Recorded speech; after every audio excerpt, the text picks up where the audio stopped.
gagawin natin ngayon ay puputol tayo ng mga angle fan. Gagamit tayo ng angle grinder.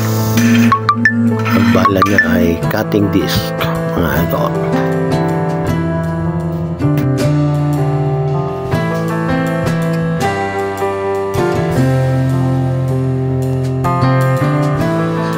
Si Marlon po ang gagawa, mga idol. Sukat niyo muna, baka puputulin, mga idol.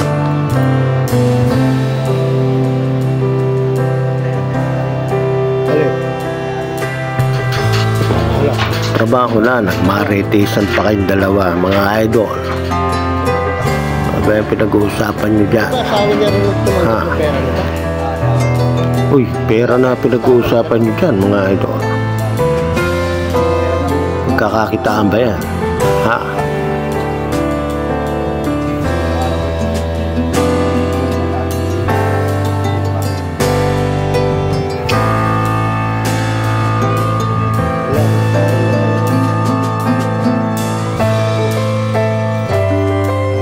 Pinipili ang sugal eh.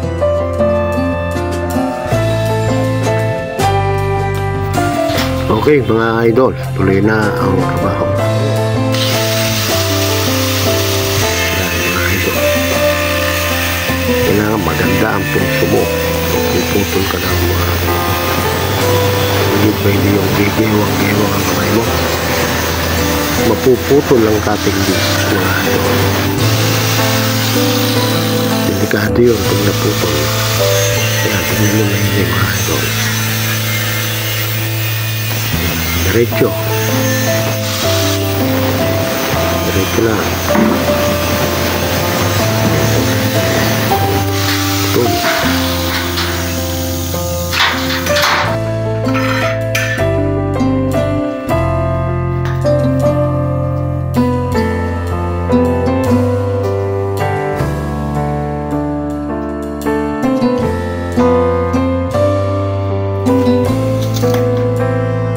Tingnan nyo, mga idol, yung pinangguhit. Tingnan nyo maigi. Ano ba yan?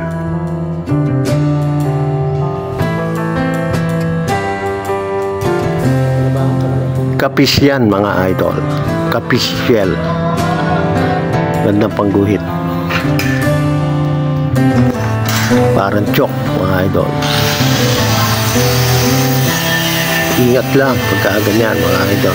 Pag pinuputol ka na kahit anong bakal, gamit ang angle grinder.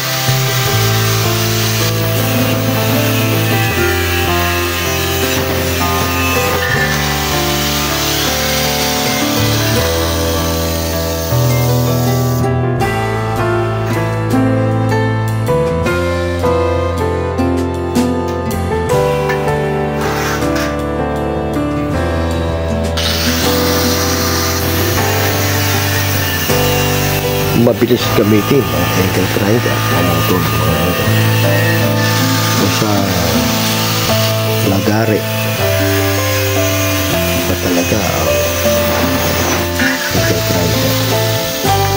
Kaya lang dapat talaga paingat kang gumamit ito.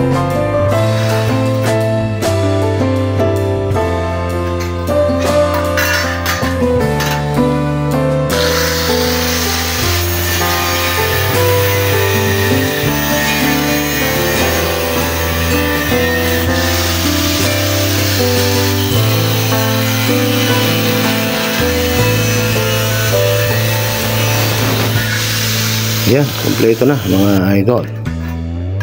Abangan kung ano ang gagawin natin sa susunod. Thank you, mga idol.